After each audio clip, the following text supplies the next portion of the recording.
Praise the Lord. இந்த பிப்ரவரி மாதத்தில் 21ஆம் தேதி ஆகிய இந்த சனிக்கிழமையின் காலை வேளையில் தேவ சமூகத்தில் வந்திருக்கிற ஒவ்வொருவரையும் கர்த்தர் தாமே ஆசீர்வதிப்பாராக. இந்த நாளிலும் நம்ம தியானிக்கிற கர்த்தருடைய வார்த்தை நம்முடைய பரிசுத்த வேதாகமத்தில் மல்கியா தீர்க்கதரிசியின் புஸ்தகம் 3ஆம் அதிகாரம் 16ஆம் வசனம். The book of Malachi chapter 3 verse 16. அப்பொழுது கர்த்தருக்கு பயந்தவர்கள் ஒருவரோடு ஒருவர் பேசிக்கொள்வார்கள், கர்த்தர் கவனித்து கேட்பார். கர்த்தருக்கு பயந்தவர்களுக்காகவும் அவருடைய நாமத்தை தியானிக்கிறவர்களுக்காகவும் ஞாபக புஸ்தகம் ஒன்று அவருக்கு முன்பாக எழுதப்பட்டு இருக்கிறது. அல்லேலூயா. கர்த்தருடைய அருமையான இந்த வார்த்தைக்காக இந்த காலை வேளையில நம்ம தேவனை ஸ்தோத்திரிக்கலாமா? வசனம் என்ன சொல்லுது? கர்த்தருக்கு பயந்தவர்கள் ஒருவரோடு ஒருவர் என்ன செய்வாங்களாம்? பேசிக்கொள்வார்களாம். கர்த்தர் அதை கவனித்து கேட்பாராம். அப்போ நம்ம பேசுகிற வார்த்தைகளை யாரோ ஒருத்தர் கவனித்து கேட்டுகிட்டே இருக்கிறாங்க. யார் அது?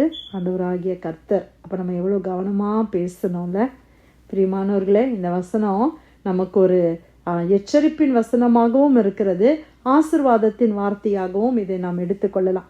யார் கேட்குறா அப்படின்னு சில நேரத்தில் நம்ம பாட்டு பேசுகிறோம். ஆனால் வசனம் சொல்லுது கர்த்தர் கவனித்து கேட்குறார். அதுவும் விசேஷமாக கர்த்தருக்கு பயந்து இருக்கிறாங்கல்ல, அவங்க பேசுகிற கான்வர்சேஷன்ஸை ஆண்டவர் கவனித்து கேட்குறாராம். அல்லேலூயா.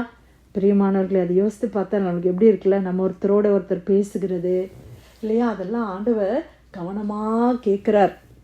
கேட்டு ஆண்டவர் என்ன செய்கிறாங்களாம்? அது ஒரு ஞாபக புஸ்தகத்தில் எல்லாத்தையும் எழுதப்பட்டு இருக்கிறது. கர்த்தருக்கு பயந்தவர்களுக்காகவும் அவருடைய நாமத்தை தியானிக்கிறவர்களுக்காகவும் ஞாபக புஸ்தகம் ஒன்று அவருக்கு முன்பாக எழுதப்பட்டு இருக்கிறது. அப்போ ஒவ்வொரு நாளும் நம்மளை குறித்து நம்மளுக்கு ஞாபக புஸ்தகம், இப்போ எனக்குன்னு ஒரு ஞாபக புஸ்தகம் இருந்துச்சுன்னா, இன்னைக்கு என்ன டே? பிப்ரவரி 21ஆம் தேதி. இப்போ என்னெல்லாம் நான் பேசினேன், என்னெல்லாம் நான் செய்தேன் அப்படின்னு சொல்லி ஆண்டவர் அதெல்லாம் அப்படியே ரிமெம்பரன்ஸ் புக்கில் அப்படியே எழுதிக்கிட்டே இருக்கிறாங்க. பிரியமானவர்களை அதை யோசித்து பாருங்கள்.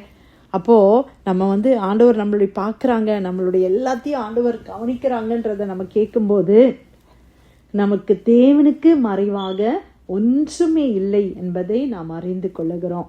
நம்ம சில நேரத்தில் யாராவது நீ இதை சொன்னியா அப்படின்னு கேட்டால் சொல்லுவாங்க, நான் சொல்லவே இல்லையே, இந்த வார்த்தையை நான் யூஸ் பண்ணவே இல்லை அப்படின்னு நம்ம சொல்லிடுறோம். ஆனால் அதே இது ஒரு ரெக்கார்டிக்கலாக ஒரு ப்ரூஃப் இருந்துச்சுன்னு வச்சுக்கோங்களேன். ஒரு கேமராவில் நம்மளை ரெக்கார்ட் பண்ணிட்டாங்க, நம்மளை ஒருத்தங்க கேட்குறாங்க, நான் இந்த மாதிரி சொல்லவே இல்லை அப்படின்னு நம்ம சொல்கிறோம். உடனே அந்த கேமராவை ப்ளே பண்ணி அன்றைக்கி நடந்த இன்சிடெண்ட்டு இதுதான் அந்த இன்சிடெண்ட், நீங்கள் பார்த்தீங்களா 2 பேரும் பேசுகிறீங்க, நீங்கள் இதுதான் பேசுனீங்க பார்த்தீங்களா, இந்த வார்த்தையை நீங்கள் சொன்னீங்க அப்படின்றப்போ நம்ம என்ன செய்துடுறோம்? ப்ரூஃபும் எவிடன்ஸும் காட்டிட்டாங்கன்னா ஆமாம் நான் சொன்னேன்ல, நான் மறந்து போயிட்டேன் அப்படின்னு சொல்கிறோம். அந்த மாதிரி ஆண்டவர் நம்மளுக்கு ஒரு ப்ரூஃப் வச்சுருக்குறாங்க, ஆண்டவர் நம்மளுக்கு ஒரு எவிடன்ஸோடு தான் வச்சுருக்குறாங்க. ஏன்னா நம்ம நிறைய நேரத்தில் நம்ம இப்படி தானே சொல்கிறோம், எனக்கு தெரியாது, நான் இப்படி பண்ணவே இல்லையே, நான் அது செய்யவே இல்லையே அப்படின்னு நம்ம சொல்லிடுறோம். நிறைய நேரத்தில் பார்த்திங்கன்னா ஒருத்தர் குற்றம் சாட்டப்பட்டாங்கன்னா, குற்றத்தில் கண்டுபிடிக்கப்பட்டாங்கன்னா உடனே அவங்க தப்பிக்கிறதுக்கு என்ன செய்திருவாங்கன்னா, அவங்க குற்றத்தை இன்னொரு மேலே போட்டுருவாங்க. இந்த ப்ளேம் கேம்னு சொல்கிறோம் இல்லை, இன்னொருத்தர் மேலே குற்றத்தை போட்டு அவங்க அப்படி சொன்னாங்க அதனால தான் இப்படி பண்ணேன் அப்படின்னு சொல்கிறது இல்லையா. அப்போ ஆண்டவர் எல்லாமே ஞாபக புஸ்தகத்தில் ஆண்டவர் எழுதிக்கிட்டே இருக்கிறாங்க. அப்போது நம்ம கொஞ்சம் கவனமாக இருக்கணும், அவ்வளோதான். ஆண்டவருடைய பிள்ளைகள் நிதானம் இல்லாமல் நம்ம பேசக்கூடாது, தேவையில்லாத வார்த்தைகளை நம்ம பேசக்கூடாது. ஆண்டவரை கவனித்து கேட்குறாருன்ற அந்த உணர்வு எனக்கு இருந்தாலே போதும் இல்லை. ஆண்டவர் என்னை கவனித்து கேட்குறாங்க, ஆண்டவர் நான் பேசுகிற வார்த்தையை கேட்குறாங்க. அவங்க மற்றவங்க எப்படி வேணால் பேசிகிட்டு இருக்கட்டும், ஆனால் நான் எப்படி பேசணும்? கர்த்தருடைய பிள்ளையாக இருக்கிற நான் எனக்கிட்ட ஒரு ஸ்டாண்டர்ட் வச்சுருக்கிறார் ஆண்டவர், அதில் நான் கவனமாக இருக்கணும். ஆண்டவர் என்ன செய்கிறார்? ஞாபக புஸ்தகத்தில் எல்லாம் ஆண்டவர் எழுதி வச்சிருக்கிறார். அல்லேலூயா. அப்போது நம்ம தவறு பண்ணும்போது தான் அப்படி நம்ம பயப்படணும், நம்ம நன்மை செய்யும்போது நம்ம பயப்படவே வேண்டாம்ல. ஆண்டவர் எல்லாம் ஞாபகத்தில் வச்சுருக்கிறாங்க. எதையுமே தேவன் மறந்து விடுகிறதற்கு அவர் அநீதி உள்ள தேவனே இல்லைன்னு சொல்லி பார்க்குறோம். நீங்கள் செய்கிற சின்ன காரியம் பெரிய காரியம் நிறைய பேருக்கு தெரியாமல் இருக்கலாம். ஒருவேளை யாருமே வர்றதுக்கு முன்னால் நீங்கள் நிறைய காரியங்களை செய்திடலாம். அப்போ ஒரு சிலர் நினைக்கலாம், யார் இதெல்லாம் அழகாக பண்ணியிருக்கிறா, ஒருவேளை நீங்கள் உங்களை குறித்து பெருமையாக சொல்ல வேண்டான்னு கூட நீங்கள் அமைதியாக இருக்கலாம். ஆனால் கர்த்தர் எல்லாத்தையும் அவர் ஞாபக புஸ்தகத்தில் எழுதி வச்சிருக்கிறார். அல்லேலூயா. நீங்கள் ஆண்டவருடைய சமூகத்தில் நேரத்தை செலவழிக்கிறது, கர்த்தருக்காக நீங்கள் செய்கிற காரியம், குடும்பத்துக்காக, நன்மைக்காக, நீதிக்காக, நியாயத்துக்காக நீங்கள் செய்கிற காரியங்கள், நம்ம செய்கிற காரியம் எல்லாம் ஆண்டவர் ஞாபக புஸ்தகத்தில் எழுதி குறித்து வைத்திருக்கிறார். பிரியமானவர்களே, ஒருவேளை இன்னைக்கு நமக்கு அதற்குரிய ரிவார்டு, நமக்கு அதற்குரிய பிரதிபலன் கிடைக்காம இருக்கலாம். இன்னைக்கு ஒருவேளை நம்ம பண்ணுற வேலை, நம்ம செய்ததை இன்னொருத்தங்க நான் தான் பண்ணேன்னு சொல்லி அவங்க கிரெடிட்டை வாங்கி அவங்க போய்கிட்டே இருக்கிற மாதிரி சூழ்நிலை இருக்கலாம். ஆனால் ஞாபகம் வச்சுக்கோங்க, கர்த்தர் நம்மளுக்காக எல்லாத்தையும் எழுதி வச்சிருக்கிறாரு. ஆண்டவருடைய வசனம் என்ன சொல்லுது? நான் திரும்பி வரும்போது என்னோடு கூட ஆண்டவருடைய பலனும் வருகிறது, உன் கிரியைகளை நான் அறிந்திருக்கிறேன், நான் வரும்போது என்னுடைய பலன் வரும் கூடன்னு சொல்றாரு. ஆண்டவருடைய பலன் நம்ம ஆண்டவரோடு கூட வருகிறது. நம்ம எப்போவுமே இந்த மொர்தேகாயை யோசித்துக்கோங்க. மொர்தேகாய் என்ன செய்தாரு? ராஜாவினுடைய வாழ்க்கைக்கு ராஜாவை முடிவு கட்டணும்னு சொல்லி 2 பேர் தீர்மானம் பண்ணுறாங்க. ஆனால் அந்த செய்தியை மொர்தேகாய் ராஜாவுக்கு தெரியப்படுத்தி ராஜாவினுடைய உயிர் அந்த இடத்துல பாதுகாக்கப்படுது. ஆனால் அதற்கு பிரதிபலனாக மொர்தேகாய்க்கு ஒன்றுமே செய்யல அவங்க. ஆனால் ஒன்று செஞ்சாங்க, ஞாபக புஸ்தகம்னு சொல்லி அன்னைக்கு நாளாகம புஸ்தகத்தில் அவங்க எழுதி வைப்பாங்களாம். ராஜாவுடைய அந்த எப்போவுமே இந்த மீட்டிங்ஸ் எல்லாம், ஹை லெவல் மீட்டிங்ஸ் எல்லாம் பண்ணும்போது பார்த்தீங்கன்னா அந்த மினிட்ஸ் ஆஃப் த மீட்டிங் எழுதுறாங்க இல்லை? எந்த மீட்டிங்ஸு எந்த இதுனாலும் அந்த அன்னைக்கு என்ன நடந்துச்சு, யார் என்ன பேசினா, என்ன டெசிஷன் எடுத்தோம் அப்படின்லாம் எழுதுறாங்க இல்லையா? கார்பரேட்ஸில் அந்த மாதிரி பண்ணுறாங்கல்ல.